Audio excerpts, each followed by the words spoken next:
Assalamualaikum warahmatullahi wabarakatuh. Sahabat akhir zaman.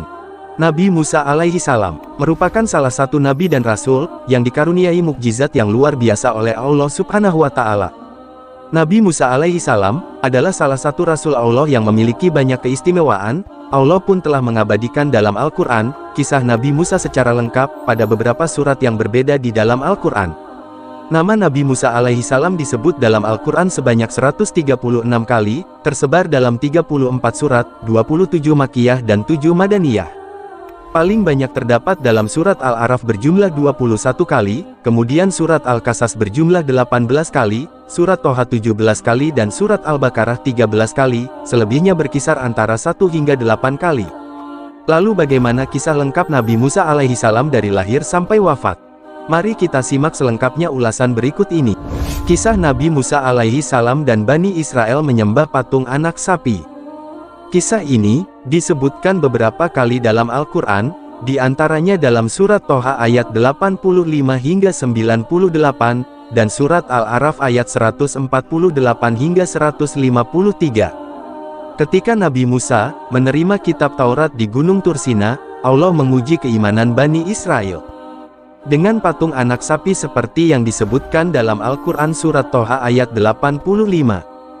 Dia Allah berfirman, "Sungguh, kami telah menguji kaummu setelah engkau tinggalkan. Dan mereka telah disesatkan oleh Samiri."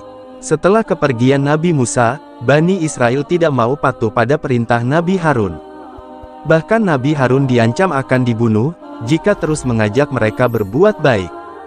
Sungguh, Bani Israel adalah kaum yang zalim. Di antara mereka ada seseorang yang bernama Samiri, ia berusaha mempengaruhi Bani Israel agar mau menyembah patung yang dibuatnya.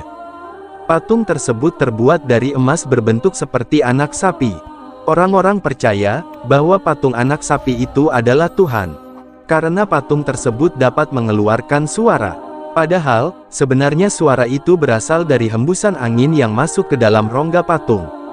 Dengan teknik yang dibuat oleh Samiri, Nabi Harun geram melihat kesesatan yang dilakukan Samiri dan Bani Israel lainnya. Nabi Harun mengingatkan mereka dengan lemah lembut. "Wahai kaumku, mengapa kalian menyembah benda tidak bernyawa itu? Sudah lupakah kalian kepada Allah Tuhan semesta alam?" Bani Israel masih tetap ngeyel seraya berkata, "Sudahlah Harun, engkau diam saja. Selama Musa belum kembali, kami tidak mau mematuhi perintah Nabi yang lemah sepertimu. Lagi pula kami telah menemukan Tuhan yang sebenarnya, ia Tuhan yang dapat bersuara." "Astagfirullahalazim," ucap Nabi Harun. "Dengan mudahnya, kalian menukar keimanan kalian kepada Allah, dengan patung anak sapi ini. Sungguh kalian benar-benar telah berbuat zalim." Bani Israel masih saja begitu, malah mengancam Nabi Harun, lalu berkata, "Jika kamu terus mengoceh, kami tidak segan-segan untuk membunuhmu Harun."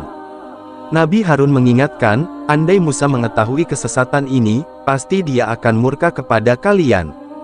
Nabi Harun sangat sedih dan kecewa, melihat kaumnya menyembah patung anak sapi, yang dianggap sebagai Tuhan mereka.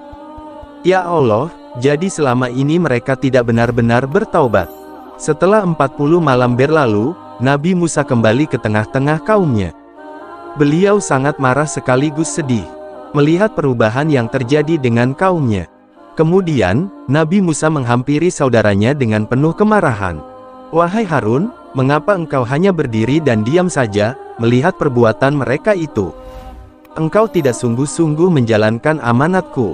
Nabi Harun kaget, melihat Nabi Musa yang tiba-tiba datang melabraknya. "Tenanglah wahai saudaraku, dengarlah penjelasanku dahulu. Aku telah mengingatkan mereka, namun mereka tidak mau mendengarkanku. Kaummu menganggapku lemah, tidak memiliki kekuatan sepertimu, dan mereka hampir saja membunuhku. Astagfirullahalazim, maafkan aku wahai saudaraku." Nabi Musa menyadari kekeliruannya, dan segera meminta maaf kepada Nabi Harun. Kemudian, Nabi Musa berdoa kepada Allah. Seperti yang disebutkan dalam Al-Qur'an surat Al-A'raf ayat 151. Dia Musa berdoa, "Ya Tuhanku, ampunilah aku dan saudaraku, dan masukkanlah kami ke dalam rahmat Engkau, dan Engkau adalah Maha Penyayang dari semua penyayang." Setelah itu, Nabi Musa langsung menghampiri kaumnya, yang sedang menyembah patung anak sapi.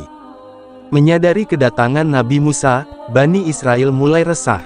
Sebenarnya mereka takut dan segan kepada Nabi Musa yang kuat. Namun entah mengapa keimanan mereka mudah sekali dipalingkan dari Allah. Nabi Musa menghampiri kaumnya seraya berkata, "Wahai kaumku, apa yang telah kalian kerjakan selama aku pergi? Bukankah Allah telah menjanjikan surga bagi kalian yang beriman? Tidak cukupkah dengan Allah menampakkan kekuasaannya di depan mata kalian satu persatu? Semudah itukah kalian berpaling darinya?" Meskipun Nabi Musa sangat kecewa terhadap kaumnya, namun beliau tetap dapat mengontrol emosinya. Sedangkan Bani Israel mulai ketakutan dan mencari-cari alasan.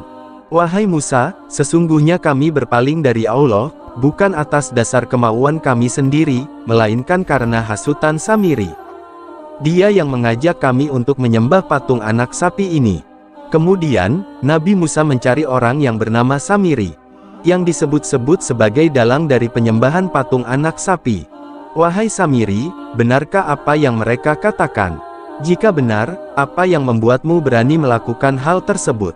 Samiri menjawab, "Aku mengetahui sesuatu yang tidak mereka ketahui. Dengan semua pengetahuan yang aku miliki, maka jadilah patung anak sapi itu." Mendengar jawaban Samiri, Nabi Musa semakin geram, lalu mengusir Samiri dari tempat itu. Samiri meninggalkan tempat tersebut sambil menundukkan kepala. Kemudian Nabi Musa mengutus kaumnya untuk membakar patung anak sapi dan membuang abunya ke laut. Seperti yang disebutkan dalam Al-Quran Surat Toha ayat 98. "Sungguh, Tuhanmu hanyalah Allah, tidak ada Tuhan selain Dia. Pengetahuannya meliputi segala sesuatu." Demikianlah akhir kisah Bani Israel menyembah patung anak sapi. Lalu, bagaimanakah kisah selanjutnya Nabi Musa dan Bani Israel? Kita lanjutkan di episode berikutnya. Terima kasih, mohon maaf jika ada kesalahan. Wassalamualaikum warahmatullahi wabarakatuh.